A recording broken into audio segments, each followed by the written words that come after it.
सभी को नमस्कार, सभी को राम राम।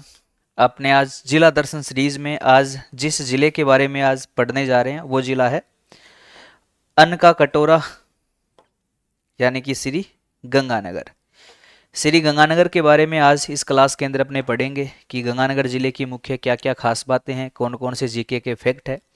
तो सबसे पहले जो भी साथी भी लाइव जुड़े हैं, एक बार क्लास को लाइक ज़रूर कर देना, अपने साथियों के बीच में क्लास को शेयर ज़रूर करना। और जो साथी पहली बार इस चैनल से आया है वो चैनल को सब्सक्राइब ज़रूर कर लेवें और अपने साथियों के बीच अधिक से अधिक शेयर भी ज़रूर करें। ये अपने श्री गंगानगर जिले का मानचित्र है और ये गंगानगर के मुख्य शहर है। कौन सा कहाँ पर है पहले वो देख लेते हैं। तो यहाँ पर मेन अपना जिला मुख्यालय है श्री गंगानगर का, श्री गंगानगर। श्री गंगानगर के बिल्कुल पास में यहाँ पर है श्री कर्णपुर और एक साइड में यहाँ पर है सादुलशहर।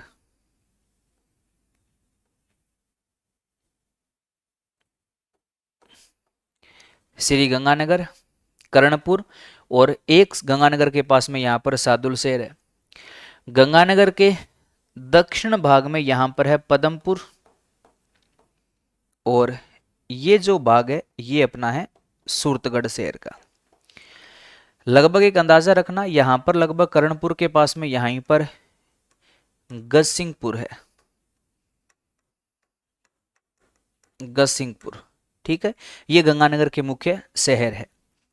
अब इनकी मुख्य क्या क्या खास बातें हैं वो देख लेते हैं। जैसे अपने बात करें श्री गंगानगर जिले की, तो एक तो श्री गंगानगर जो जिला है ये हमारे सबसे उत्तर दिशा का, राजस्थान के सबसे उत्तरी दिशा का जो बिंदु है वो इसी जिले के अंदर है, हिंदुमलकोट। और यही हिंदुमलकोट है जहां से अपने राजस्थान के साथ में अंतर्राष्ट्रीय सीमा रेखा रेड क्लिफ रेखा की शुरुआत होती है। तो रेड क्लिफ रेखा का प्रारंभिक बिंदु या शुरुआत वाला बिंदु भी श्री गंगानगर का हिंदुमलकोट कस्बा है। और श्री गंगानगर जो जिला है, इसी श्री गंगानगर का उपनाम है अन्न का कटोरा।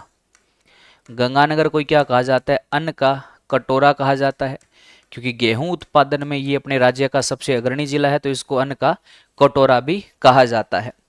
और इसी श्री गंगानगर के अंदर फेमस है कपास अनुसंधान केंद्र, कि राजस्थान में कपास अनुसंधान केंद्र कहाँ पर है, तो वो श्री गंगानगर के अंदर है। और इसी श्री गंगानगर के अंदर राष्ट्रीय कला मंदिर भी है, राष्ट्रीय कला मंदिर। और राष्ट्रीय कला मंदिर की स्थापना यहाँ पर कब हुई थी? 1951 के अंदर। और इसी श्री गंगानगर के अंदर जगदम्बा अंध विश्वविद्यालय भी है, जो गंगानगर का आज एक मुख्य पर्यटक स्थल बना हुआ है। और राष्ट्रीय कला मंदिर की स्थापना भी गंगानगर में कब हुई थी? 1951 में। यहाँ की कला संस्कृति को संरक्षण देने के लिए, उसके विकास के लिए गंगानगर में राष्ट्रीय कला मंदिर की स्थापना की गई थी। बालक एथलेटिक्स अकादमी भी श्री गंगानगर के अंदर है, याद रखिएगा। कर्णपुर तहसील की बात करें तो इसी तहसील में वर्तमान में दी गंगानगर शुगर मिल स्थित है। दी गंगानगर शुगर मिल श्री गंगानगर जिले की कौन सी तहसील में स्थित है? श्री कर्णपुर तहसील में। और श्री कर्णपुर तहसील का वो कस्बा है कमीनपुरा कस्बा। कौन सा है? कमीनपुरा कस्बा है, जहां पर दी गंगानगर शुगर मिल स्थित है, जो कि अपने राजस्थान की दूसरी शुगर मिल है। राजस्थान की दूसरी शुगर मिल है ये, जिसकी स्थापना कब हुई थी? 1937 के अंदर इस शुगर मिल की स्थापना की गई थी। आप ये कमेंट करके बता दो, राज्य की पहली शुगर मिल कब, कहां और किस नाम से स्थापित हुई। दूसरी ये है। पदमपुर की बात करें तो याद रखो, पदमपुर के अंदर राजस्थान का प्रथम बायोमास ऊर्जा संयंत्र है। राजस्थान का प्रथम बायोमास ऊर्जा संयंत्र श्री गंगानगर में कहां पर है? तो वो पदमपुर के अंदर है। और यहीं पर अपने राजस्थान का प्रथम वाटर मैनेजमेंट पार्क है। राजस्थान का प्रथम वाटर मैनेजमेंट पार्क भी कहां पर है? तो पदमपुर श्री गंगानगर के अंदर है। सूरतगढ़ की बात करें तो सूरतगढ़ के अंदर एक तो एशिया का सबसे बड़ा केंद्रीय कृषि फार्म है, सूरतगढ़ केंद्रीय कृषि फार्म। सूरतगढ़ केंद्रीय कृषि फार्म रूस के सहयोग से स्थापित हुआ था। एशिया का सबसे बड़ा केंद्रीय कृषि फार्म है। 15 अगस्त 1956 को स्थापना हुई थी। और यहीं पर एक अपने राजस्थान का थर्मल पावर प्रोजेक्ट भी है, सूरतगढ़ थर्मल, जिसकी स्थापना 1999 में हुई थी। राज्य का दूसरा थर्मल है और राज्य का पहला सुपर थर्मल ये सूरतगढ़ है। और इसी सूरतगढ़ से राजस्थान में सर्वप्रथम मृदा स्वास्थ्य कार्ड योजना की शुरुआत हुई थी। मृदा स्वास्थ्य कार्ड योजना का शुभारंभ श्री गंगानगर जिले से कौन से शहर से हुआ था? सूरतगढ़ से। फरवरी 2015 के अंदर मृदा स्वास्थ्य कार्ड योजना की शुरुआत भी यहीं से हुई थी। तो ये गंगानगर के मुख्य शहरों की मुख्य जीके के जो मेन फैक्ट है उनके अंदर इतनी ये बातें हैं। इतना समझ आ गया होगा। अगर आप स्क्रीनशॉट लेना चाहते हो तो इस मानचित्र का आप स्क्रीनशॉट ले सकते हो। अब अपने बात करते हैं गंगानगर जिले की जो अन्य डिटेल है। देखिएगा श्री गंगानगर जिले के बारे में कोशिश कीजिएगा साथ साथ में इसको याद करने की। सबसे पहले अपने बात करते हैं श्री गंगानगर जिले के जो उपनाम है कि गंगानगर को किन किन उपनामों से जाना जाता है। देखिएगा श्री गंगानगर जिले के उपनाम, तो एक तो इसको राज्य का अन्नागार कहा जाता है, अन्न का कटोरा कहा जाता है, बगानों की भूमि के उपनाम से भी गंगानगर को जाना जाता है। राज्य का अन्नागार है, अन्न का कटोरा है, बगानों की भूमि कहा जाता है। इसी को वैसे फलों की नगरी भी कहा जाता है। बगानों की भूमि, फलों की नगरी भी गंगानगर को कहा जाता है।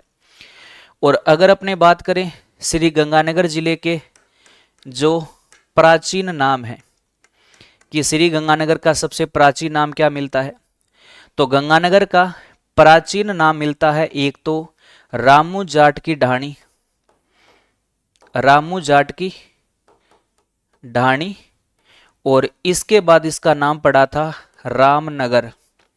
और इसी रामनगर का नाम बाद में 26 अक्टूबर 1927 को लॉर्ड इरविन ने बदलकर क्या कर दिया था? गंगानगर कर दिया था, जब उसने गंग नहर का उद्घाटन किया था।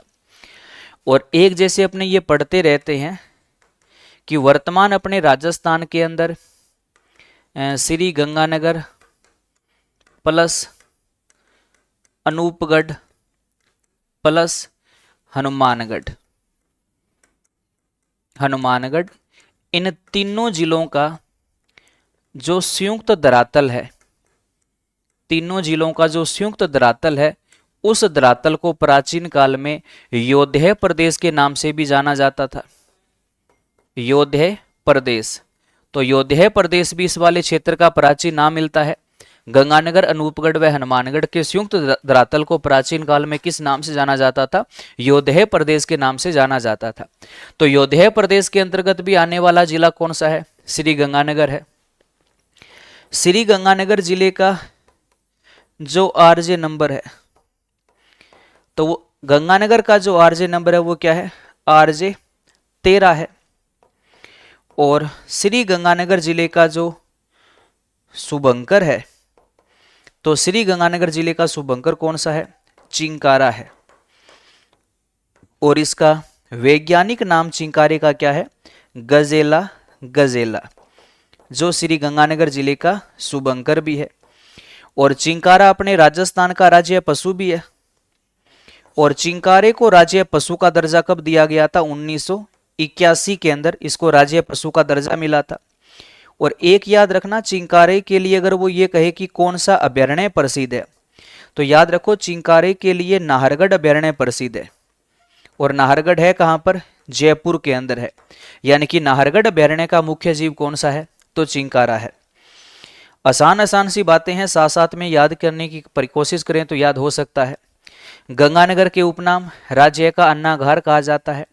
अन्न का कटोरा, बागानों की भूमि, फलों की टोकरी कहा जाता है।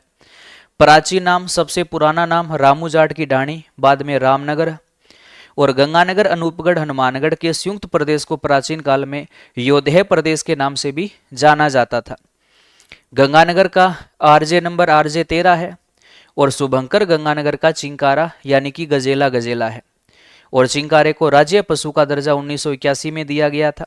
और चिंकारे के लिए कौन सा अभ्यारण्य प्रसिद्ध है? तो जयपुर का जो नाहरगढ़ अभ्यारण्य है वो चिंकारे के लिए प्रसिद्ध है। तो ये गंगानगर जिले के अंदर इसकी अन्य बातें हैं। इसके अलावा अगर अपने बात करें कि श्री गंगानगर जिले की जो स्थलीय सीमा है,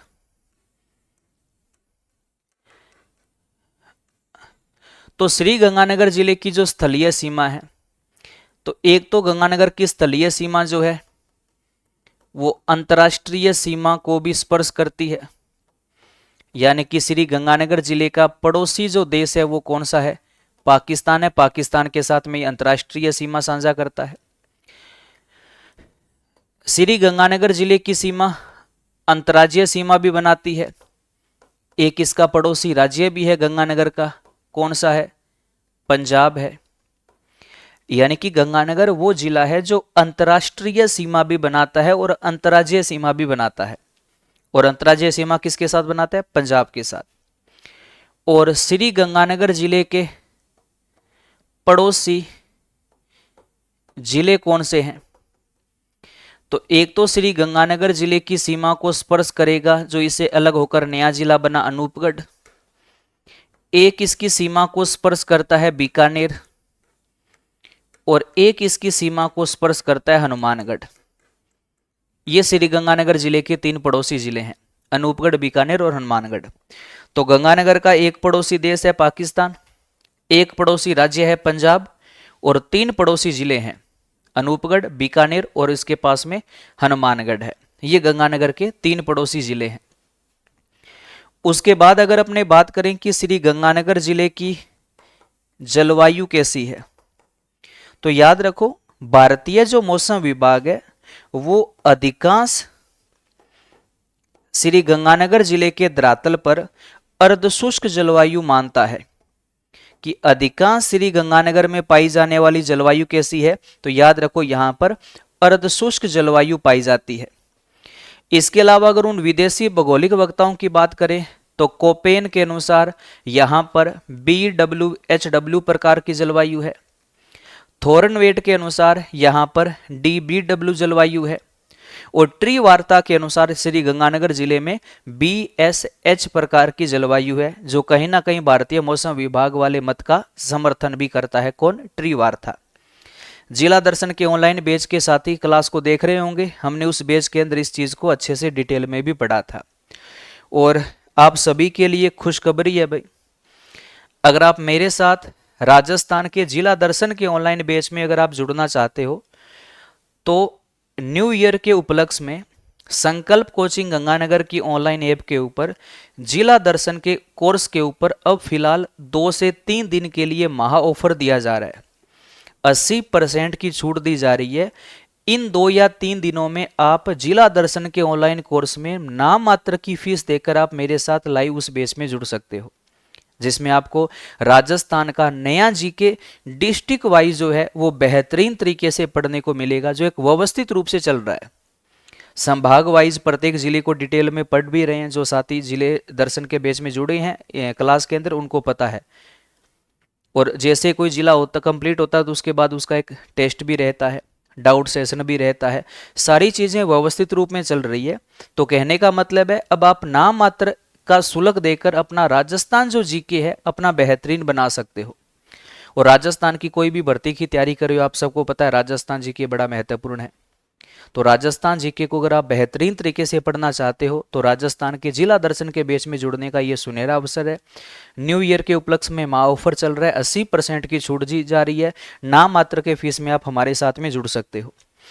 इसके अलावा श्री गंगानगर जिले में पाई जाने वाली जो मिट्टी है बताओ कैसी है?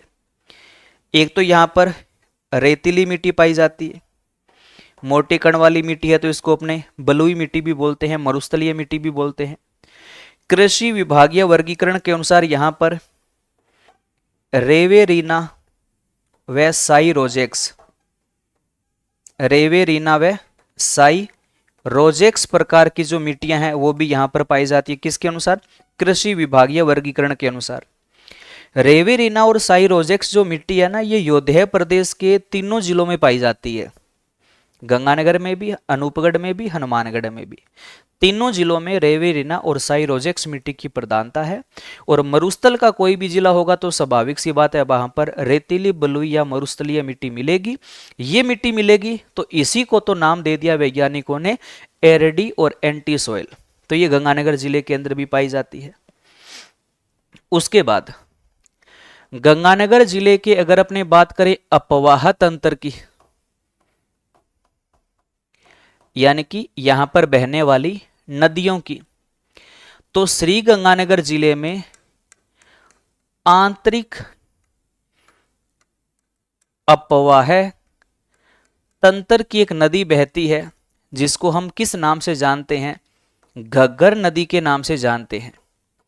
किसके नाम से जानते हैं? घग्गर नदी के नाम से जानते हैं, जो हमारे राजस्थान के 3 जिलों में बहती है, हनुमानगढ़, गंगानगर व अनूपगढ़।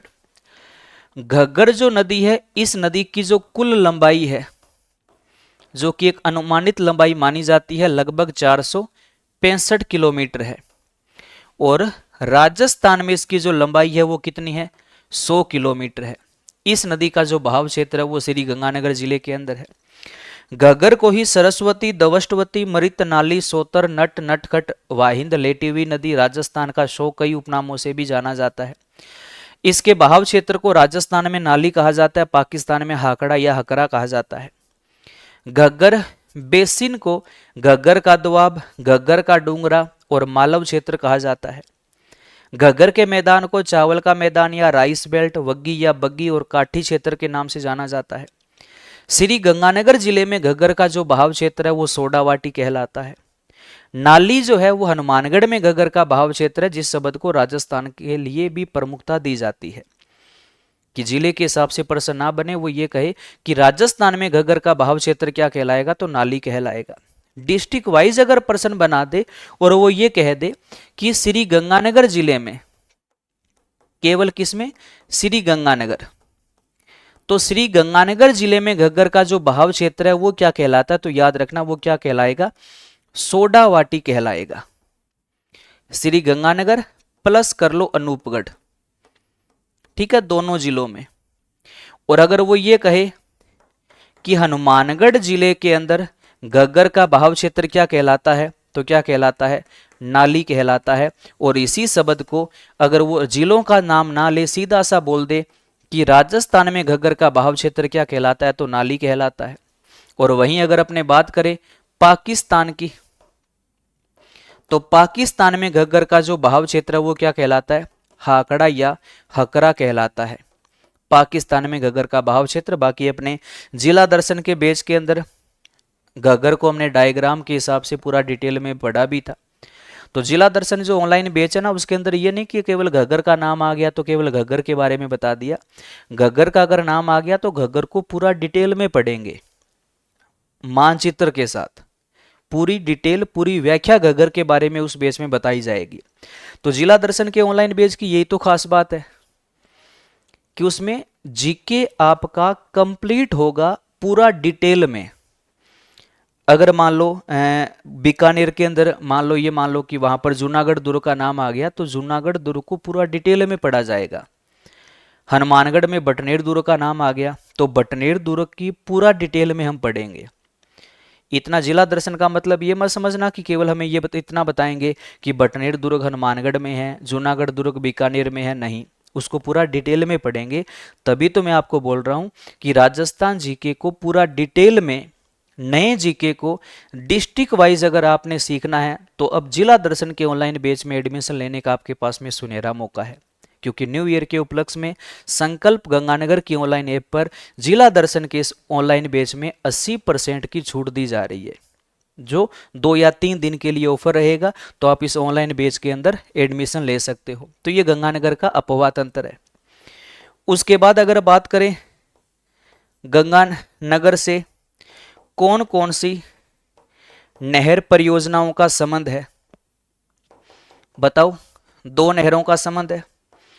एक तो गंगानगर में जलापूर्ति करवाती है गंग नहर परियोजना, और एक यहां पर जलापूर्ति करवाती है आईजीएनपी इंदिरा गांधी नहर परियोजना। इंदिरा गांधी की सूरतगढ़ शाखा से जलापूर्ति होती है, और जो लूणकरणसरिया कंवरसेन लिफ्ट नहर है उससे भी गंगानगर को जलापूर्ति होती है।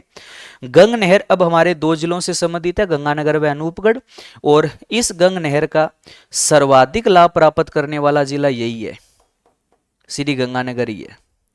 और गंगानगर के खखा कस्बे से ही गंग नहर अपने राज्य में एंटर करती है। तो जिला दर्शन के बेच में दोनों नहरों को मैंने पूरा डिटेल में करवाया है मानचित्र के अंदर। तो गंगानगर से ये दो नहरें संबंधित है, गंग नहर और आईजीएनपी। उसके अलावा अगर अपने श्री गंगानगर जिले के औद्योगिक परिदृश्य पर नजर डालें तो यहां पर क्या क्या विशेष है। तो एक तो श्री गंगानगर जिले का जो नाम है वो सर्वोपरि आता है चीनी उद्योग में, क्योंकि चीनी उद्योग जो है ये कृषि पर आधारित दूसरा सबसे बड़ा उद्योग है, गन्ने पर निर्भर है। और गन्ना उत्पादन में श्री गंगानगर और बूंदी जिला ये दो हमारे सबसे अग्रणी जिले माने जाते हैं, क्योंकि अपने राजस्थान की जो दूसरी शुगर मिल है, राजस्थान की दूसरी जो शुगर मिल है उस मिल की 1937 में स्थापना श्री गंगानगर में हुई थी, और उस मिल का नाम क्या था, दी गंगानगर शुगर मिल, दी गंगानगर शुगर मिल। तो दी गंगानगर शुगर मिल के नाम से दूसरी जो शुगर मिल है वो यहीं गंगानगर में स्थापित की गई थी, जिसको वर्तमान में श्री गंगानगर जिले की श्री कर्णपुर तहसील में स्थानांतरित कर दिया। और श्री कर्णपुर तहसील के कस्बे का नाम है कमीनपुरा कस्बा, जहां पर वर्तमान में गंगानगर शुगर मिल जो है वो स्थापित है। और ये जो गंगानगर शुगर मिल है, याद रखो, ये सार्वजनिक क्षेत्र की शुगर मिल है, यानी कि ये सरकारी शुगर मिल है। 1956 में इस मिल का सरकारीकरण हुआ था, सरकार ने इसको कब्जे में ले लिया था।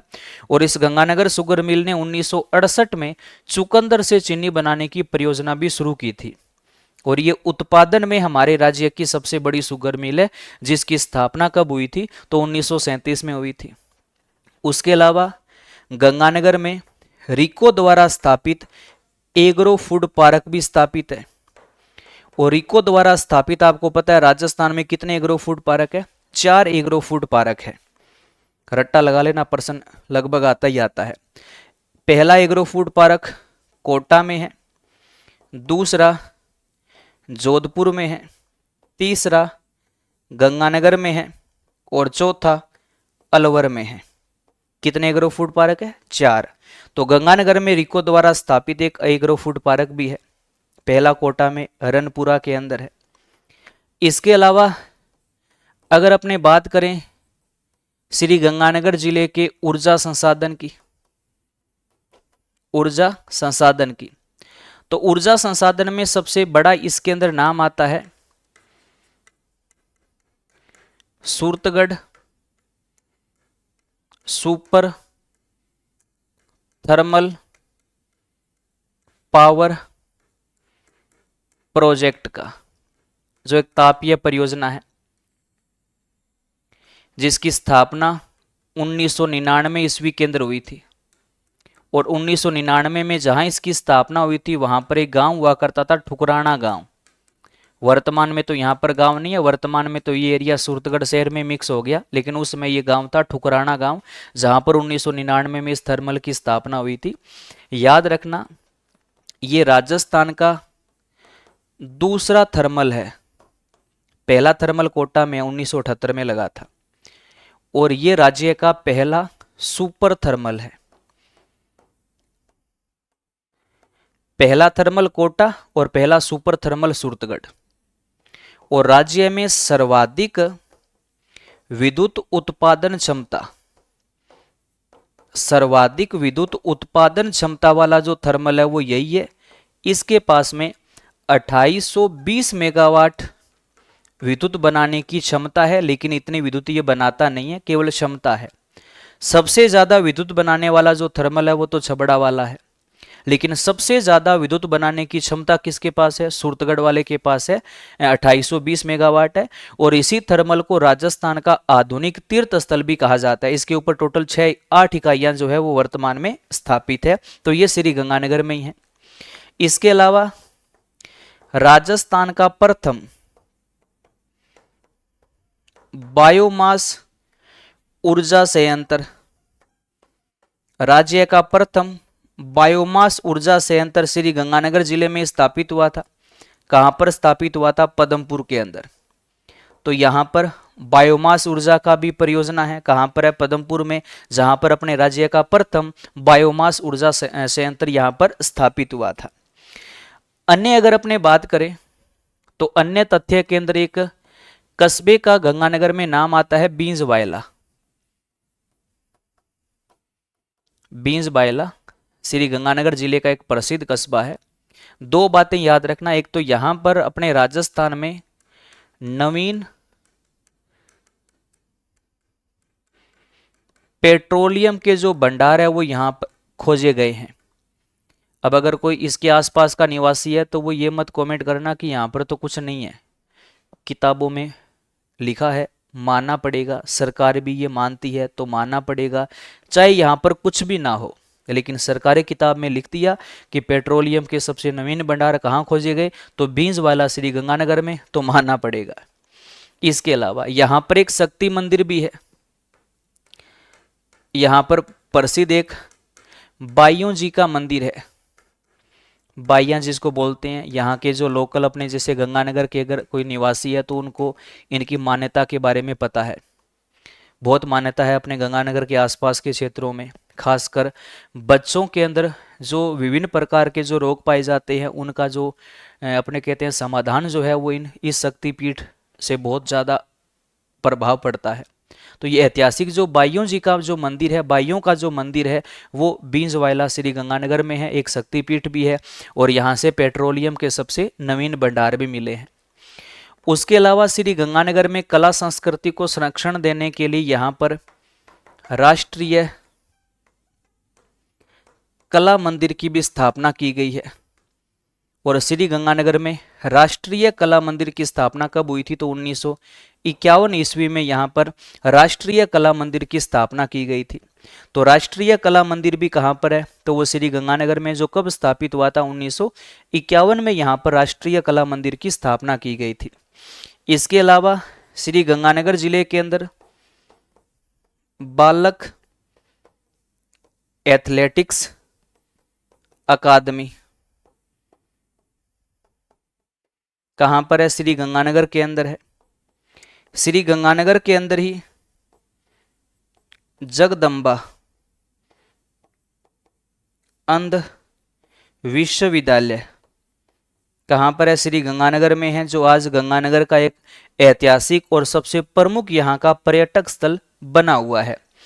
और यहाँ पर ये जो जगदम्बा अंध विश्वविद्यालय है, इसकी स्थापना यहाँ पर कब की गई थी? आप कमेंट करके बता दो कि गंगानगर के अंदर जगदम्बा अंध विश्वविद्यालय की स्थापना किस वर्ष हुई थी, ये आपको कमेंट करके बताना है।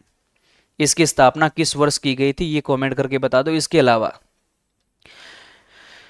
राष्ट्रीय कला मंदिर गंगानगर में, बालक एथलेटिक्स का अकादमी श्री गंगानगर में है, जगदम्बा अंध विश्वविद्यालय भी श्री गंगानगर में है। और अपने राजस्थान में मृदा स्वास्थ्य कार्ड जो योजना है, इस योजना का शुभारंभ इसी गंगानगर जिले से किया गया था। कौन से शहर से? सूरतगढ़ शहर से इसका शुभारंभ किया गया था। कब किया गया था? 19 फरवरी 2015 को। 19 फरवरी 2015 को जो है यहाँ से सूरतगढ़ से मृदा स्वास्थ्य कार्ड योजना का शुभारंभ किया गया था। कब किया गया था? 19 फरवरी 2015 को यहाँ से इस योजना का शुभारंभ किया गया था। और इस मृदा स्वास्थ्य कार्ड योजना की जो थीम थी, इस योजना की जो थीम थी वो थी स्वस्थ धरा खेत हरा ये इस योजना की मुख्य थीम थी। और इस योजना का शुभारंभ सूरतगढ़ से कब हुआ था? 19 फरवरी 2015 से यहाँ से इसका शुभारंभ किया गया था। इसके अलावा आपको पता है कि करक रेखा से सर्वाधिक दूर जिला मुख्यालय श्री गंगानगर ही है, नजदीक बांसवाड़ा है।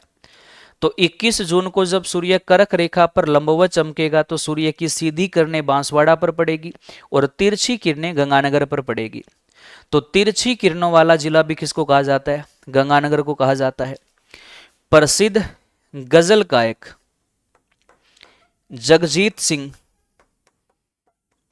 जी का संबंध भी कौन से जिले से है? श्री गंगानगर से है, जो कि अपने भारत के महान गजल गायक थे जगजीत सिंह। तो इन जगजीत सिंह जी का जो संबंध है वो भी कौन से जिले से माना जाता है? श्री गंगानगर जिले से माना जाता है। उसके अलावा याद रखना, महिला द्वारा संचालित अपने राजस्थान की पहली जो सैनिटरी नैपकिन इकाई है वो भी श्री गंगानगर जिले के मिर्जेवाला कस्बे के अंदर है। राज्य की पहली सरकारी जो महिला कर्मचारियों द्वारा संचालित है सैनिटरी नेपकिन जो इकाई है वो भी गंगानगर जिले में स्थापित हुई थी। किस कस्बे में? तो मिर्जेवाला कस्बे में स्थापित हुई थी। इसके अलावा हिंदूमल कोट वाला जो थाना है, केंद्रीय गृह विभाग के द्वारा जो सर्वश्रेष्ठ थानों की जो रैंक जारी की गई थी उसमें शामिल होने वाला अपने राजस्थान का एकमात्र जो थाना वो हिंदूमल कोट थाना है, जो अपने अंतर्राष्ट्रीय सीमा रेखा का प्रारंभिक बिंदु भी है और अपने राजस्थान का सबसे उत्तरी दिशा का भी बिंदु हिंदूमल कोट है, जो श्री गंगानगर जिले का ही एक मुख्य कस्बा माना जाता है। तो ये श्री गंगानगर जिले के बारे में मुख्य फैक्ट थे जीके के। अब देखो यहाँ पर तो मैंने थोड़ा सा इसको शॉर्ट में बता दिया ताकि सारी बातों को कम टाइम के अंदर आपको थोड़ा सा जानने को मिले। इसी तरीके से अगर आप इसी चीज़ को पूरा डिटेल के अंदर व्यवस्थित रूप से पॉइंट वाइज नक्शे में अगर आप बेहतरीन तरीके से पढ़ना चाहते हो और राजस्थान जीके को बेहतरीन तरीके से अगर आप कवर करना चाहते हो तो आपके पास में सुनहरा अवसर है। न्यू ईयर के उपलक्ष्य में महा ऑफर चल रहा है। जिला दर्शन के ऑनलाइन बैच में नाम मात्र की फीस के साथ आप मेरे साथ उस बैच में लाइव जुड़ सकते हो। ठीक है, बाकी अगर ये क्लास आपको अच्छी लगी है तो क्लास को लाइक ज़रूर करना और जो साथी चैनल में पहली बार आया है वो चैनल को सब्सक्राइब ज़रूर कर लेना। और क्लास कैसी लगी अच्छे अच्छे कमेंट जरूर लिखना ताकि आगे और क्लासों के लिए थोड़े हम प्रेरित हो आपके कमेंट को देखकर। ठीक है, बाकी ऐसे ही विश्वास बनाए रखिए, जुड़िए रहिए, स्वस्थ रहिए, हंसते रहिए, मुस्कुराते रहिए। सबका बहुत बहुत धन्यवाद भाई। सभी को जय हिंद, जय भारत।